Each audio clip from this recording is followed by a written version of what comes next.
primeiro lugar, Gui, valeu, obrigado por ter aceitado o convite aí de bater um papo com a Valeu. gente da Menu. Cara, você é o guru nosso de growth, para todo mundo que a gente encontra e conversa e fala, cara, você tem que falar com esse cara, Guilherme Negri, ele é o cara que manja tudo aí. Então, conta um pouquinho pra gente da sua história, sua experiência e, enfim, até o que te trouxe até aqui. Léo, em primeiro lugar, brigadão pelo convite. É um prazer estar aqui compartilhando conhecimento, né?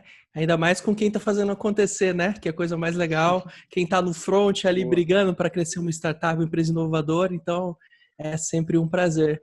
Bom, eu me chamo Guilherme Negri, eu sou um dos fundadores da Atração Online, que é uma consultoria que ajuda empresas inovadoras e startups, obviamente é uma empresa inovadora por natureza, né? A fazerem duas coisas, basicamente, a resolverem dois problemas. O primeiro deles é a validar um produto inovador no mercado. Então, imagina que você tem um produto novo ou tem um spin-off do seu produto e quer validar, quer entender se existe uma pessoa que vai comprar aquilo, se aquela feature realmente é aceita pelo mercado, né?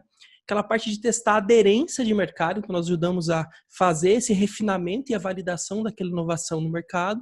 E quando já existe essa aderência, então eu já tenho clientes, eu já sei como vender isso, mas ainda não tenho repetibilidade, a gente ajuda a resolver a dor do crescimento, né? Que é construir máquinas de crescimento repetíveis e escaláveis. Então eu brinco assim, você construir uma maquininha que você põe porquinho de um lado, sai linguiça do outro, né? No nosso dia a dia, né, Léo, que a gente trabalha com budget, é pegar o budget de Justo. marketing growth e transformar em ROI, né? Então, a gente ajuda a resolver esses dois problemas. E aí, nos últimos 4 anos, né, eu sou startupeiro raiz lá das antigas, já tive 4 startups e agora tocando nos últimos 4 anos a atração, e a gente atende desde grandes clientes, Unilever, Vetex, vocês que, na minha visão, é uma startup com uma vibe, né, já de um crescimento exponencial, enfim, uma série a gente tem centenas de startups, quem quiser conhecer depois, entra lá no nosso site Legal. que estou aqui para gerar valor, a gente discutir sobre conhecimento e levar um pouquinho da nossa Boa. experiência, né, o que eu puder colaborar aqui com vocês. Não, bacana. E é legal que esses episódios da MenuCast tem audiência bastante diversa, né? Então tem dono de restaurante ouvindo a gente, tem empreendedor, né, fundador de startup, tem executivo de indústria, então é um público bem diverso. Então assim, conforme a gente conseguir entrar e aprofundar os assuntos, para algumas pessoas é novidade, para outras é assunto figurinha repetida, mas acho que é muito válido a gente de fato se manter empenhado nessa direção de levar conteúdo relevante para as pessoas. Boa. Gui, cara, Obrigado. acho que a história da atração é super bacana. O que a atração faz na prática para a gente é muito útil, né? Que é ajudar a gente a escalar um processo. Mas eu acho que vale a gente dar um passo atrás e falar, cara, o que é growth? Da onde que esse negócio nasceu? O que é diferente de marketing? O que é diferente de vendas? Enfim, a gente conceituar um pouco para depois a gente mergulhar nos canais e Claro. falar um pouco mais do que é prático. Isso é até massa, né, Léo? Porque lá nas antigueiras, assim, ninguém falava muito sobre crescimento, marketing mesmo, inovação, né? A gente tinha muito sobre produto, sobre processo, né? E hoje é o contrário, a gente olha na internet, tem muita gente falando sobre isso, né? Ah, tem um hack, tem um caminho, tem um método. Você abre o seu LinkedIn agora, vai ter um monte de gente falando sobre isso, né? E trazendo como crescer no Instagram, no LinkedIn, no Facebook, como construir sua máquina de vendas, né? E o lado bom é que a gente tem acesso a isso, mas o lado ruim é que tem muito ruído, né? Tem muita gente ofertando, né, a maravilhosa o caminho do atalho para você crescer muito, né? E o que a gente acredita que é growth, tá? Growth que a gente acredita é toda a ação que a sua empresa dedica para crescer. Tá? Então a gente tem o termo growth que geralmente é usado, vem do growth hacking, que foi o Sean Ellis, né? O cara que cunhou esse termo, o cara que fez o crescimento do Dropbox e uma série de outros, inclusive escreveu um livro muito legal, já recomendando, que é o Hacking Growth, que ele fala um pouquinho sobre o que de fato é fazer growth, né? Então o growth hacking é todo o esforço que eu tenho dentro da minha startup, da minha empresa inovadora, para conseguir crescer. Ah, Gui, mas tudo bem, mas isso é o marketing, isso é o que eu faço em vendas, tá? Acho a grande diferença, pegando um recorte, growth é tudo que eu faço para crescer, mas que eu uso um método estruturado, rápido e eficiente para testar se eu não sou louco. Parece bobeira, mas é bem isso, assim. Então, eu quero crescer, porque imagina, você está numa decisão bem clara na sua empresa, imagina que quem é um empreendedor ou quem é o chefe de uma divisão, enfim, está nesse momento pensando, cara, beleza, eu tenho que atingir uma meta do meu quarter. Aí você tem várias decisões para tomar. Eu vou tomar uma coisa mais estratégica, vamos abrir uma área para fortalecer o nosso branding, vamos abrir o nosso canal de inbound e construir conteúdo, né? Quando a gente está pensando em growth, a gente pensa, tá, estou investindo para crescer, mas qual é o caminho mais rápido, mais eficiente para eu descobrir que esse é um caminho viável para a gente traçar? Né? O que eu posso rodar em uma semana para me dizer que qualquer esforço em conteúdo, em marketing de conteúdo, pode atingir aquela nossa métrica, que é a nossa métrica do quarto de faturamento, né? Então, growth, na sua raiz, é tudo que a gente faz para crescer, mas que tem um método, um processo que faz com que esse esforço de crescimento seja estruturado. Seja, claro, eu consigo quebrar, talvez uma imagem simples, eu consigo quebrar um grande plano que a gente tem lá na frente em pequenos pedacinhos e rodo o primeiro plano e aumento a minha confiança de que aquilo pode dar certo. Então, um exemplo prático, assim, imagina que eu vou, nesse caso, todo mundo gosta muito de rodar marketing de conteúdo, né? Imagina um esforço que não dá para rodar marketing de conteúdo. Tem que contratar alguém para escrever um artigo original, eu preciso publicar isso num blog, subir um blog, eu preciso postar depois numa rede social. Isso é um processo que, em média, tá, subir uma operação dessa, funcional, 6 meses estruturado, né? Cara, como é que eu posso testar isso em uma semana se todo esse esforço que a gente vai ter pode dar algum resultado e impactar na minha métrica-chave? Qual que é o experimento? Eu acho que essa é a palavra-chave. Qual que é o experimento que eu consigo rodar, né, em um ciclo curto para eu aprender alguma coisa sobre aquilo, né? Legal. Tem um mentor que a gente não conversou aqui no Menucast ainda, mas já teve bastante interação com ele, que ele cita que o Growth é a aplicação de um PDCA brutal. Ele falou, tem que adicionar a palavra brutal, porque não é um PDCA, é um PDCA brutal a marketing e vendas. Então, é você ter as estruturas de marketing e vendas que são intuitivas e existentes desde os primórdios da economia moderna, com um PDCA brutal. É por aí? Faz sentido, né? Cara, é isso, né? O Eric Ries, lá do Lean Startup, trouxe o Build, Measure, Learn, né? Você constrói, você mede e aprende. É o PDCA repaginado, né? Então, no final do dia, eu construo alguma coisa, né? Eu jogo para a realidade e aprendo alguma coisa sobre aquilo, né? Então, eu deixo de achar, né? Eu deixo de molhar o dedo e colocar para o vento e falar, vamos por aqui, e começo a transformar um processo mais de experimentação mesmo. A gente até brinca aqui com o lance do eu sou louco aqui na atração, que toda vez que a gente afirma qualquer coisa, então, por exemplo, eu gostaria muito de rodar um experimento de vendas com lista fria, vou pegar uma lista, vou ligar para as pessoas, vou mandar um e-mail, cold calling 2.0, e eu acho que isso vai dar certo. A gente parte do princípio que a gente está errado. Eu sou louco em dizer que eu posso pegar uma lista fria e transformar um desses caras em cliente, então a gente começa duvidando da gente para se provar que aquele esforço vale a pena. Então, dá esse benefício da dúvida, dá essa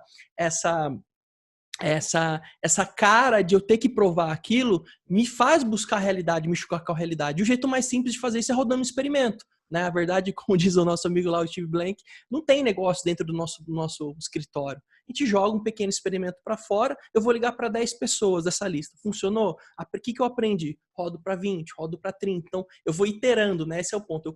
Aí o PDCA brutal é por isso, né? Eu paro de pensar e começo a agir, né? Eu penso a estrutura do experimento, o build, eu rodo, né? E aprendo alguma coisa, eu meço, e aí, de fato, eu vou aprender e consolidar para continuar esse ciclo, né? Aí vem o ciclo do PDCA, o classicão aí, né? De ter algo iterativo, né? Não é o que eu vou construir durante 6 meses, é o que eu posso impactar na semana que vem com um pequeno experimento e aprender alguma coisa, né? E na prática, tem uma dificuldade que é de execução, que é a seguinte, eu vou dividir uma dor que a gente já viveu várias vezes, né? Cíclicas, assim, 2016, 17, 18, quase todo ano com características diferentes a gente vive, que é assim, a gente olha para fora e vê um modelo de uma empresa parecida que está crescendo. Então, a gente olha, por exemplo, uma referência de startup para o Brasil, por exemplo, iFood e Mercado Livre. Então, olha o modelo do Mercado Livre, olha o modelo do iFood e fala, cara, o que dá para eu aprender com eles? E aí a gente aprende. E a gente tenta executar. Né? E na tentativa de executar, a gente imita, a gente mimetiza a execução do palco, a gente não mimetiza a execução da coxia deles. Então, a gente não sabe o que está por trás. e a gente quase todo empreendedor imita errado, né? Então a gente tenta imitar e imita errado. E aí leva 2, 3 meses para a gente descobrir que imitou errado, e aí quando descobre que imitou errado, volta nos pontos de teste. Então deixa eu testar as hipóteses do zero, né? Por outro lado, então assim, então parece muito genuíno a gente dizer, legal, é óbvio que a gente deveria ter testado aquele canal na escala de minuto, mas na contrapartida é sempre cobrado do empreendedor que ele tenha a receita da execução, né? Então, o empreendedor que está abrindo, por exemplo, um restaurante, ele não se coloca na dúvida de se ele sabe como atrair clientes. Ele fala, não, uma fachada bonita atrai clientes, então ele investe na fachada bonita. Né? Então, ele se coloca sempre na condição de que eu vou testar, mas eu também sei a receita. E em que horas que essa balança se conta? Assim? Porque a pergunta prática é, a intuição do empreendedor, então, não conta? Ou a intuição do empreendedor deve contar para tirar da inércia e ele deve profissionalizar esse processo depois? Em que horas que entra essa capacidade de metrificação? Assim? Cara, são várias perguntas em uma, né? Vou começar pela parte da intuição, assim. Cara, geralmente os melhores experimentos que a gente consegue rodar vêm da intuição do empreendedor. É muito louco, assim. Então, dentro de um processo de experimentação, imagina que a gente está num grupo, nós temos lá... Imagina que eu tenho um restaurante, eu estou com meus 2 sócios, sou uma hamburgueria, eu quero descobrir, de fato, como nessa praça aqui a gente vai conseguir atingir o nosso potencial cliente, que é classe média X, não sei o que, beleza, a gente tem um perfil ali de cliente jovem, não sei o que, beleza, vamos embora. A gente geralmente faz um processo de brainstorm e descarrega tudo que tem na cabeça dos fundadores, né? Então vamos lá. O que a gente joga? E geralmente esse processo, inclusive, a gente traz todo mundo que participa, traz seu fornecedor, joga, cara, como é que a gente... Esse é o problema, nós precisamos trazer, a gente tem uma métrica-chave, por exemplo, eu tenho lá que trazer por semana, vender tantos por dia, vender tantos por semana. Como é que a gente faz isso nessa região? A gente descarrega. E, obviamente, o empreendedor já tem algumas apostas que ele acredita que são muito fortes, né? A gente joga na mesa e vai ter basicamente uma lista. Nessa lista, a gente consegue colocar alguns critérios, como, por exemplo, a facilidade de rodar um experimento. Então, é rápido, em tempo, em esforço. É tranquilo fazer isso? Ou é um negócio gigantesco, que a gente vai ter que gravar um programa de TV? Não, cara, a gente consegue isso amanhã. Outro ponto é o custo, é muito caro, né? Então a gente cria uma matriz de comparação simples com aquelas ideias, e a gente vai chegar com algumas ideias priorizadas. E é óbvio que vai chegar um momento que a gente não vai conseguir preencher todos os campos em branco. Vão ter muitas dúvidas, porque são hipóteses da nossa cabeça. Entendeu? E chega uma hora que o fundador vai ter que escolher entre 3, 4 que se parecem boas, e só que ele não sabe qual que é a melhor. Aí vai ter que usar a intuição. Então, o que eu acredito da intuição? Descarregue, antes de sair executando no Go Horse, né, executando de qualquer jeito, faça pelo menos um processo de tentar mapear a sua cabeça dos sócios, né, de todo o time, joga no papel. Um processinho de 1 hora, não tem segredo. Senta 1 hora numa mesa, põe um café na mesa, ou virtual, né? Que depende de quando você está assistindo isso. Senta, descarrega tudo. Depois cria uma simples comparação dentro de alguns critérios, como velocidade, o custo. Isso vai depender, obviamente, da situação. Talvez esteja sobrando dinheiro e faltando tempo. Então, cria o critério dentro do custo de vocês e prioriza. Essas são as nossas top 10. E dentro dessas top 10, vai ter que uma hora que você vai ter que... Putz, como é que eu comparo o A com o B, né? Vocês vão ter as 10, de 100, as 10 melhores. Você vai ter que usar a intuição, não tem jeito. Então, dentro do processo de experimentação, não é tudo cartesiano, não é tudo, né, binário, 6, 0, 1. Aliás, não é muito um dos pontos mais malucos que a gente percebe de mito da área de experimentação é que eles acham que se eu rodar um experimento, tudo vai dar certo imediatamente ou vai falhar miseravelmente, né? Uma cena bem interessante, a gente costuma dar muito workshop ou bootcamps, né? A gente fez um bootcamp um pouquinho antes aí do Walking Dead, da pandemia, lá no Rio de Janeiro para as startups do BNDES, tinham 35 startups, e eu perguntei, pessoal, quem aqui roda experimento? Todo mundo, né? Aquela ola do brasileiro, todo mundo levantou a mão. E aí eu perguntei, então perguntei alguns assim, né? Pô, não lembro o nome do rapaz. João, me contei, qual foi o último experimento que você rodou? Gui, eu rodei Facebook Ads. E eu perguntei, e o que você aprendeu? O cara deu uma trava, como assim que você aprendeu, né? Eu descobri que deu errado pra mim. Eu falei, por quê? Sei lá, a gente rodou, achou meio ruim e desistiu. Beleza, tá seguro. Pergunto pra outra pessoa, a mesma coisa. O que você rodou? Eu rodei uma campanha de panfleto offline e aí eu mandei imprimir 3.000. E aí o que você aprendeu? Ah, funcionou mais ou menos, teve uns clientes ali. Então, a galera acha que tá rodando um experimento e ela geralmente ela toma uma decisão muito embasada, tipo assim, no feeling, né? Tipo, deu certo ou deu Os errado e não sinais vão ser insiste. muito evidentes, né? E Ela assim, espera que os não sinais é. sejam muito evidentes, ou ela exploda de crescer ou não cresça nada, né? E nenhum E experimento exato. é tão evidente assim. Não é, cara, não é. Assim, é engraçado que a gente vai rodar, a gente espera que, assim, as 3, 4 primeiras semanas de experimentação sejam extremamente frustrantes, sabe? Porque, assim, você não vai ter resultado 0 ou 1, não é binário. A gente até brinca, assim, a gente coloca uma barrinha de grau de confiança daquele experimento. Então, cara, eu tenho hoje 10% de confiança que eu não sou louco. Eu tenho 90% ainda de discussão se eu sou louco ou não. Aí você roda um experimento e aprende, olha, a gente fez o panfleto aqui, mas foi duro que a gente não conseguiu medir direito. Se a gente colocasse um cupom dentro do panfleto e as pessoas chegassem, a gente conseguisse aferir que a pessoa veio do panfleto. Ah, legal, a gente consegue medir. Olha, mas aí a gente descobriu no lugar errado. Esse ciclo, para você achar esse canal, geralmente vai rodar umas 5, 6 iterações, que pode ser semanais, quinzenais, diárias, depende do seu ciclo, né? Da velocidade do experimento. Mas o que a gente tenta buscar em experimentação é aprender alguma coisa. Se não aprendo, então, provavelmente, se você tem uma empresa ou lidera um time, você muito provavelmente faz desse jeito. Você vai lá, tem uma mega esperança, assim, puta, vai funcionar, não sei o quê. Aí os resultados ficam meio confusos, você não sabe, deixa quieto, vamos fazer outra coisa. Aí se encanta por outra coisa, né? Então, aonde que você tem que usar a sua intuição? É na hora que existem branquinhos aqui que você não consegue completar, mas que você já usou o seu racional para organizar, entendeu? Se for só na intuição, não vai funcionar. Se for só no racional, também não vai funcionar, porque tem muita coisa que é o análogo do conhecimento que o empreendedor tem. Ele sabe de algumas coisas que ele não consegue expressar racionalmente ali, e ele batendo no olho e fala, tá, eu percebo, tá. E dá para você usar. Então, um misto das duas coisas. Né? Então, qual que é o processo? Perfeito. Racionaliza primeiro, joga todas as suas ideias no papel, cria um processinho para priorizar. Então, essas são as 10 melhores que a gente usou dentro desse processo. Aí, você vai ter que usar o intuitivo. Essa parece ser a melhor para esse momento, né? Pau na máquina. Aí rodou o experimento, a mesma coisa. Médio experimento. A gente imprimiu 3.000 panfletos, distribuímos para 2.000.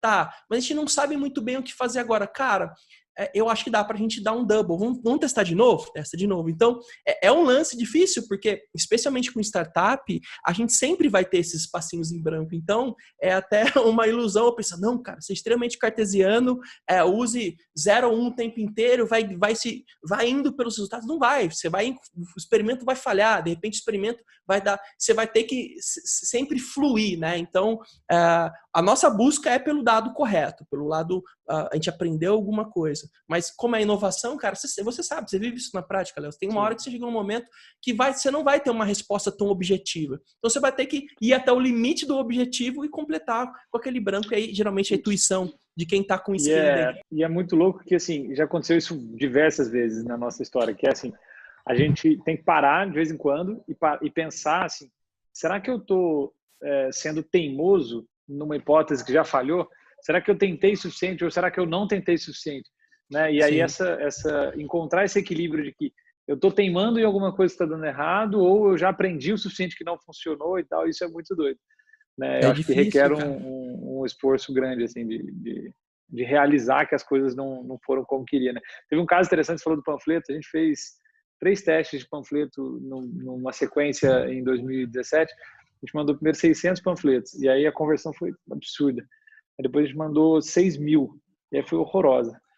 Aí a gente falou, cara, a gente errou o quê? A gente errou na lista. 0. Então a gente mandou para 600, depois para 6.000 deu errado. Como é que a gente testa agora? Aí a gente poderia testar de novo, mandar 600 ou esticar ainda mais a corda. E aí a gente mandou para 30.000.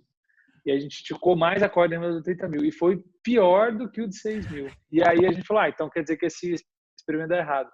E aí até hoje, tanto eu quanto o Gustavo e as pessoas que estavam naquela época, a Vanessa, a gente ainda reflete e fala, cara, o que será que deu certo naquele de 600, né?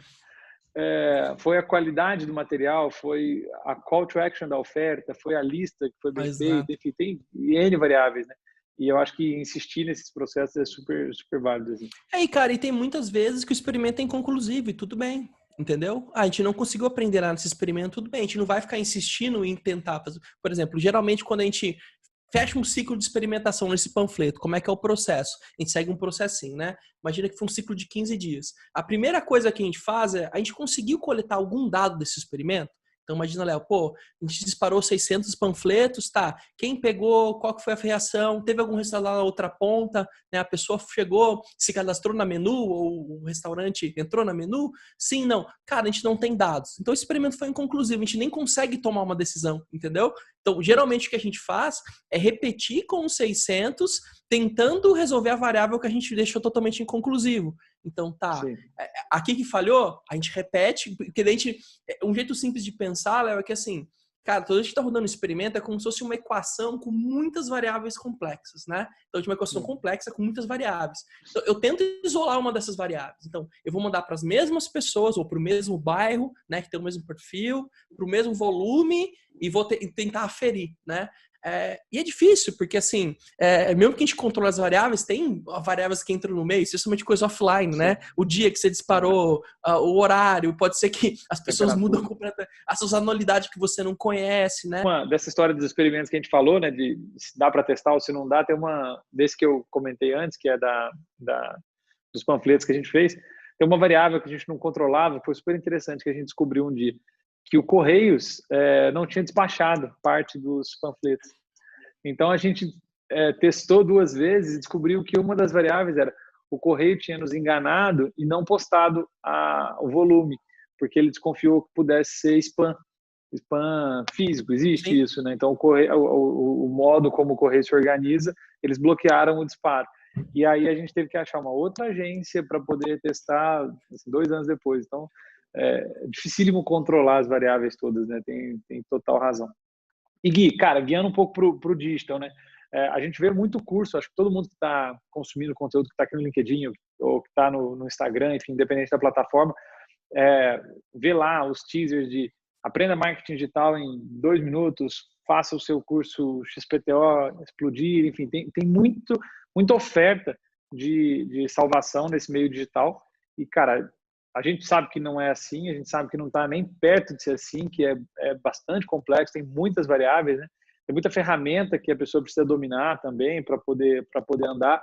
E imaginar um empreendedor que quer dar o seu primeiro passo no digital, o que você acha que são os primeiros caminhos? Assim? Então, imagina a hamburgueria do nosso case lá, né? Ele testou as várias hipóteses, percebeu que está crescendo, mas ele quer dar um passo além disso no digital e ele quer testar alguns caminhos. O que é um caminho razoável? Investir em Cara, Facebook, investir em Google, enfim, acho que é o... Cara, é difícil, né? Porque exatamente nós não temos uma fórmula mágica, né, para seguir. É óbvio que existem alguns canais mais óbvios. Então, por exemplo, uma hamburgueria ter presença em social faz sentido, né? Então, para as pessoas marcarem e tudo mais. Mas acho que o primeiro passo, o primeiro grande passo que esse empreendedor tem que dar, ou esse gestor, né, que pode estar liderando um time, é dedicar tempo. Assim, é uma das coisas que a galera mais esquece. Que assim, você precisa dedicar parte do seu tempo para conseguir estruturar, rodar e aprender um experimento lá. O PDCA brutal é brutal mesmo, entendeu? Ele demanda tempo, demanda estudo. Por exemplo, se você tivessem rodado os 600, os 6.000, os 3.200 e falou, cara, vocês foram descobrir isso do Correio, com certeza, numa iteração, perceberam, ligaram lá para a agência do Correio, descobriram, então demanda tempo. Então, uma coisa importante que é onde geralmente os esforços em growth ou em marketing em geral falham, é que o empreendedor não tem tempo suficiente ou para fazer uma boa operação ou principalmente para aprender. Tá? Então, o primeiro grande passo que eu sugiro é, cara, dedique tempo. Pegue alguém do seu time, né, um seu outro sócio, cara, você vai se dedicar ao crescimento.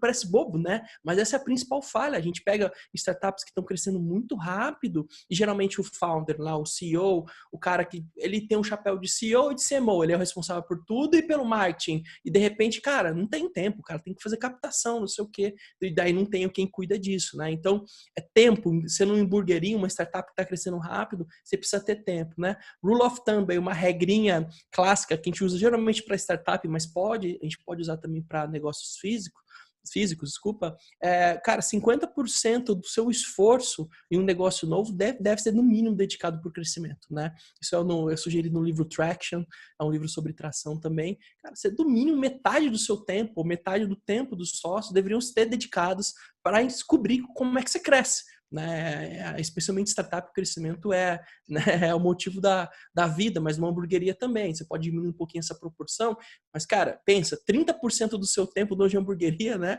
que tá lá comprando coisa, ele pode usar menu para economizar tempo, né, e usar o tempo que sobrou para fazer tração, né, para fazer growth. Então, cara, por incrível que pareça, esse é o primeiro ponto. Então, eu tenho tempo para me dedicar a isso. Aí, uma vez que eu tenho tempo para me dedicar a isso, faça um pequeno brainstorm de quais são os canais óbvios, tá? A gente divide aqui na tração os esforços em growth basicamente em 3 grandes camadas, tá? Uma camada é a que a gente chama de estrutural. São coisas que toda hamburgueria, usando o nosso case aqui, precisa ter. Ela precisa ter um bom site, ela precisa ter um atendimento ali no WhatsApp, né? Ela precisa ter um Instagram. Então, são coisas que, assim, independente de experimentação, ela precisa ter um básico bem resolvido. Então, resolva isso primeiro. Faça as coisas bonitinhas, né? Então não precisa virar a próxima Pugliese da hamburgueria, mas tem um social bonitinho, vai postar uma vez por semana, posta as pessoas que marcarem você. Isso é óbvio. Isso é o tempo estrutural, né? E inicialmente faça em casa, não contrate ninguém de fora. Se for trazer, traz alguém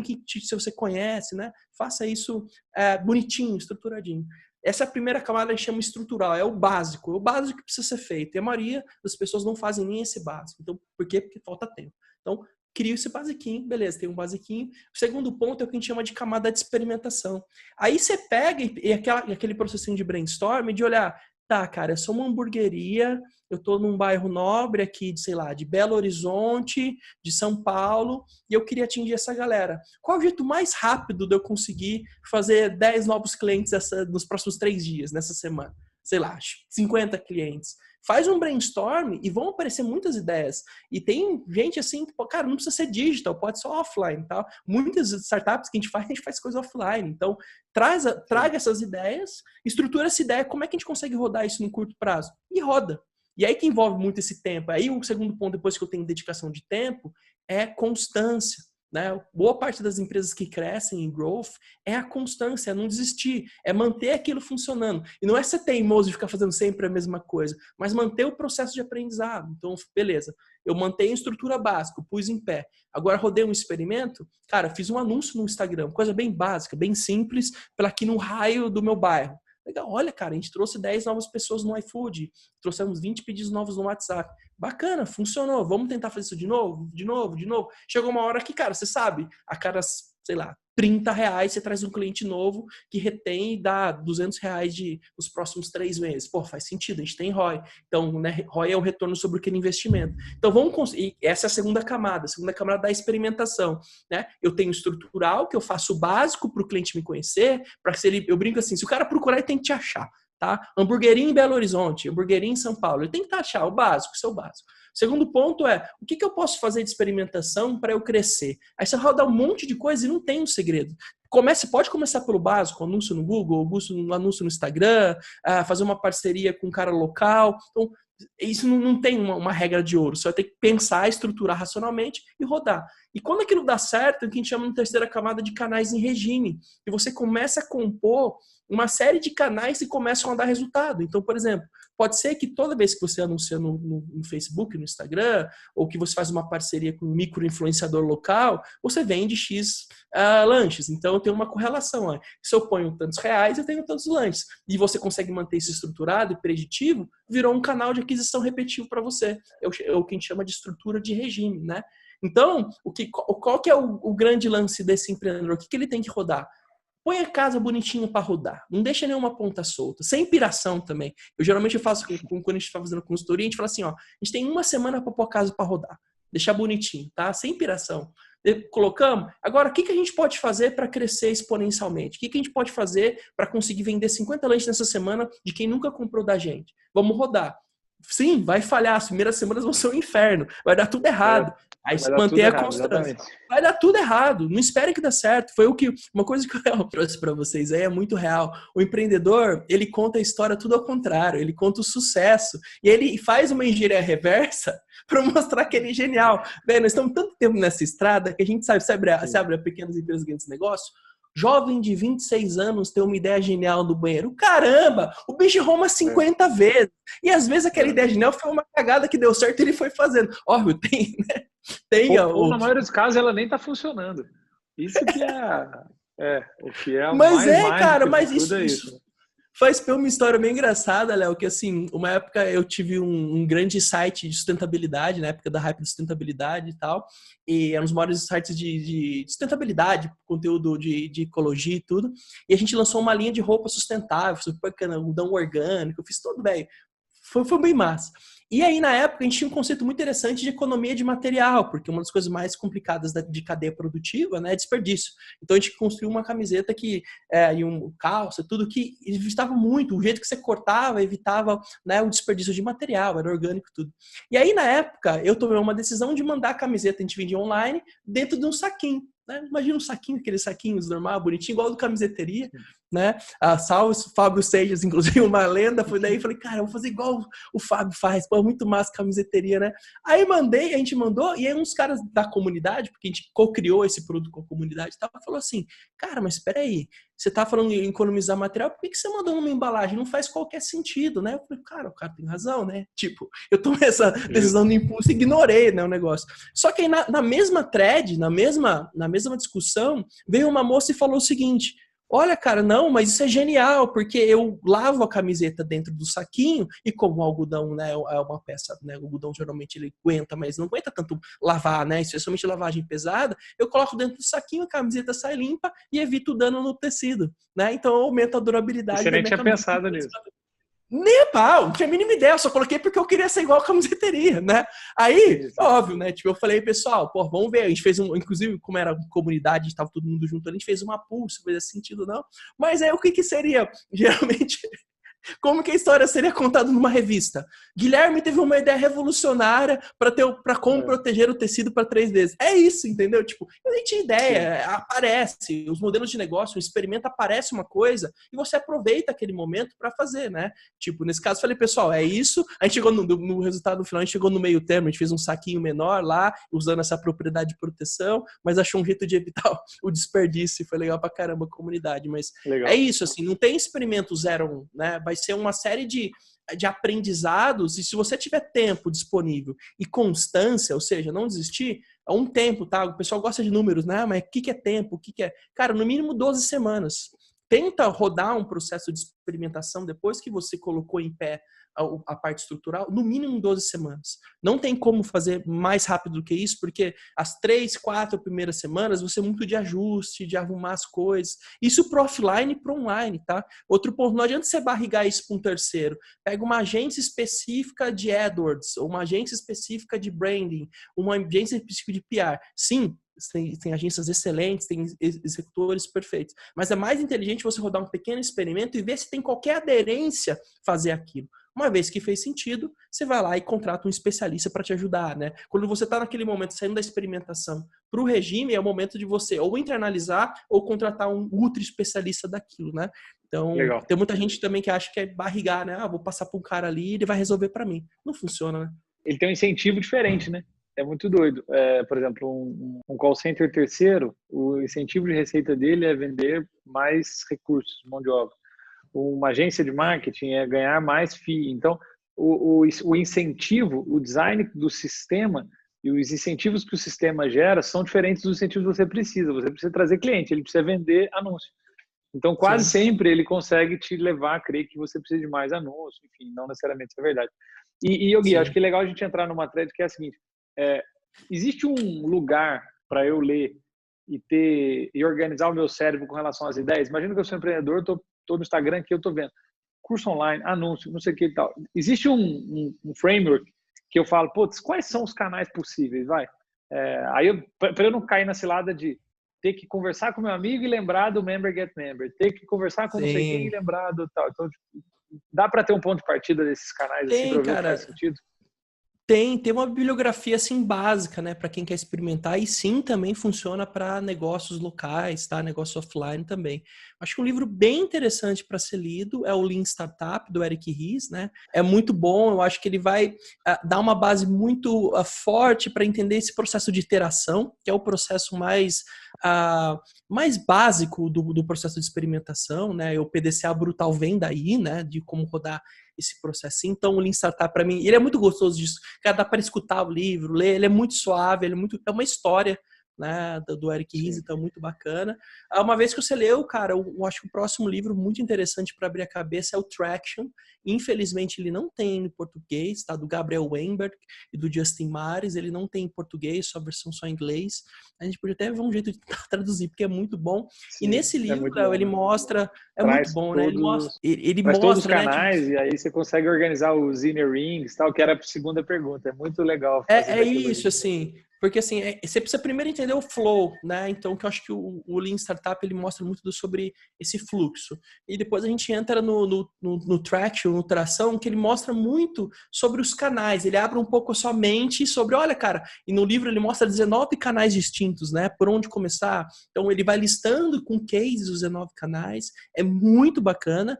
E talvez depois desse livro, o Hacking Growth, do Sean Ellis, é o cara que criou o termo, né? Growth Hacking, ele fala um pouco mais de processo. Então, esse ciclozinho básico, eu acho que ele fecha bem para você ter a capacidade de se empoderar, de conseguir separar o joio do trigo de material depois, entendeu? Sim, você vai ter muita clareza do que é um processo mesmo de iteração, você vai entender quais são os canais e depois você vai entender muito do processo, né? E aí, cara, com esse stackzinho, né, de conhecimento específico aí, você já consegue selecionar muito para onde você quer ir, né? Então, eu acho que fecha bem, eu iria, e óbvio, tem outros livros muito bons, por exemplo, quem mais engenheirão, o Lean Analytics, por exemplo, o Aleister Crowell, por exemplo, já aí começa entrando para um lado mais de dados mesmo, que aí do médio para o avançado, né? Mas, cara, para mim a leitura obrigatória para quem realmente quer tentar esses 3 livros são muito, muito legais. E até uma Legal. outra dica, Léo, de um site que a gente construiu, chama Faça Coisas que Não Escalam, né? Eu acho que poderia ser a primeira leitura, que ali a gente conta uma série de negócios digitais e offline que cresceram fazendo os experimentos não muito malucos, assim, mas tudo na mão, sabe? Tem muita gente que pensa assim, cara, como que o Tinder começou, né? A galera pensa que o Tinder começou, não, o cara fez um marketing na televisão, aí ele contratou uns influenciadores. Cara, eles iam, organizavam uma festa, pra você entrar na festa da fraternidade, você tinha que baixar o Tinder, entendeu? Os caras organizavam uma festa.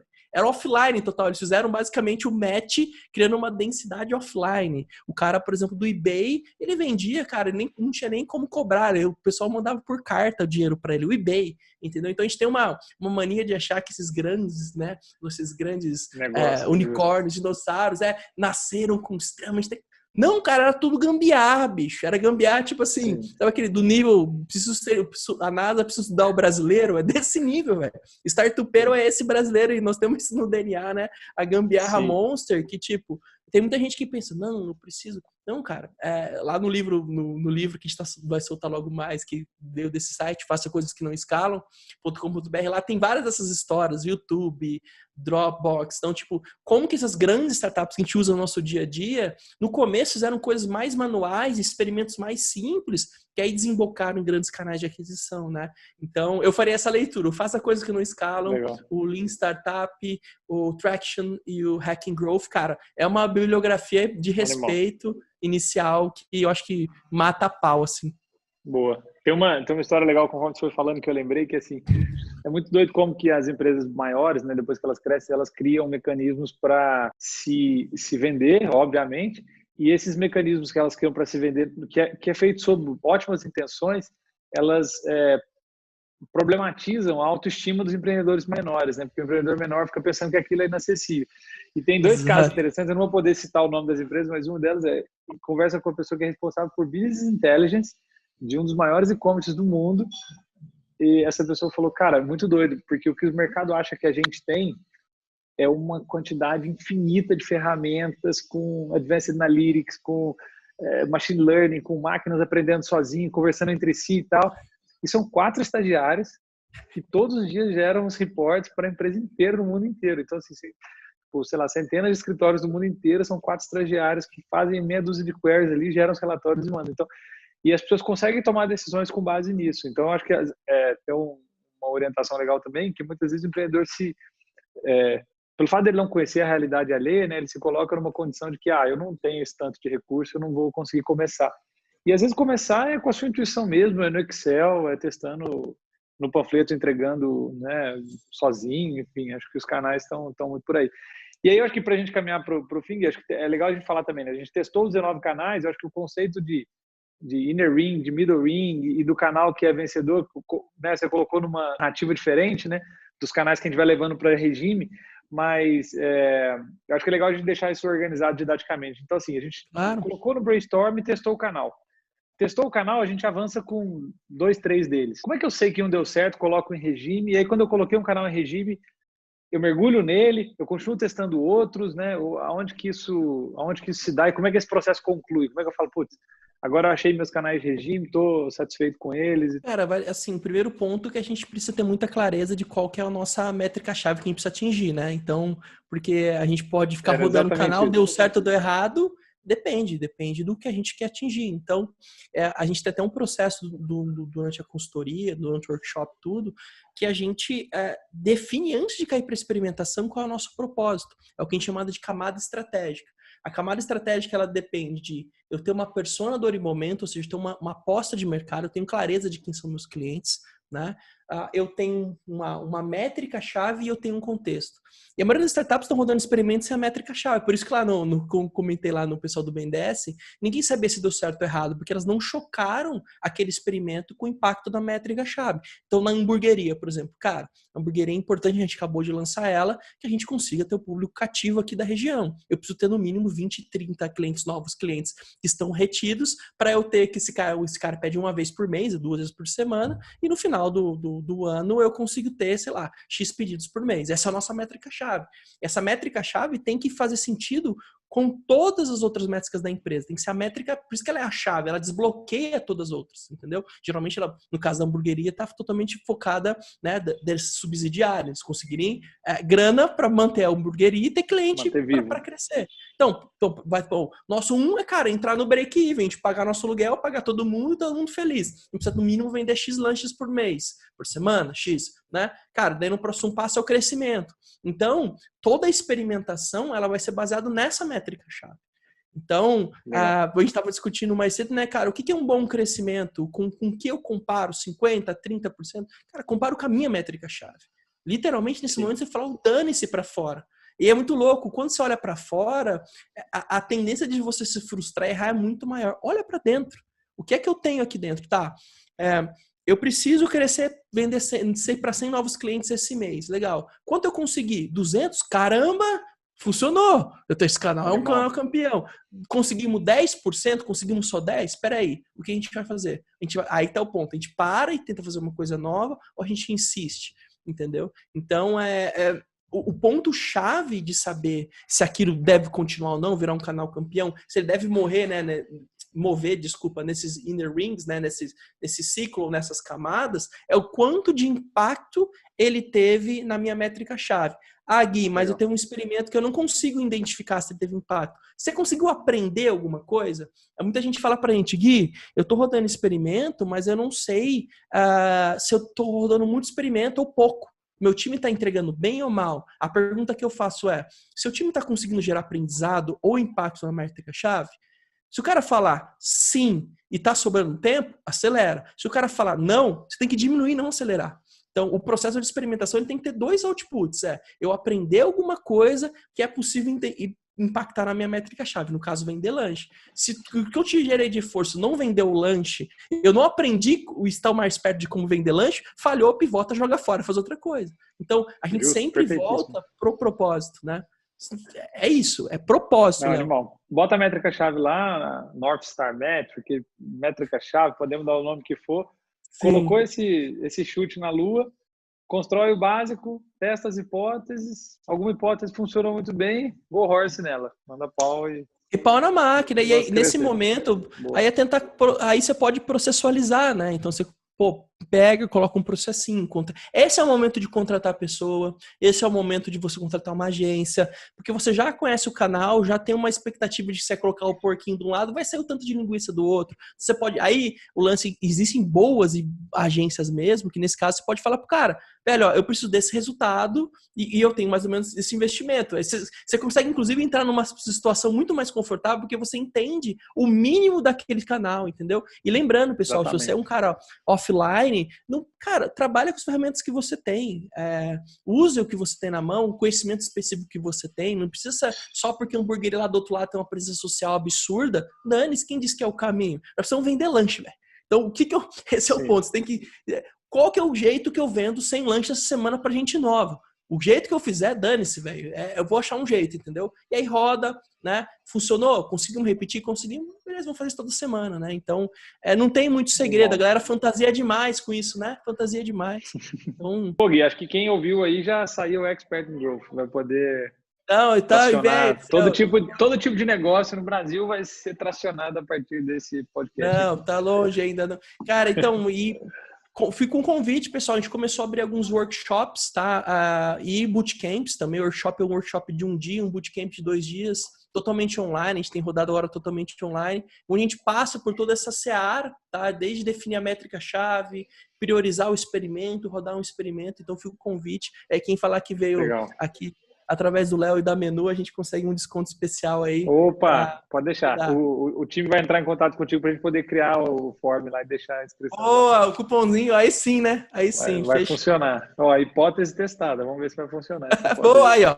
Esse é um experimento. Gui, valeu, de verdade. Muitíssimo obrigado, cara. Incrível. Muito aí, ó. Fomos na pinta do horário. Cara, continue aí com a velocidade de sucesso de vocês, cara. Torcendo muito aí para continuar tudo bem.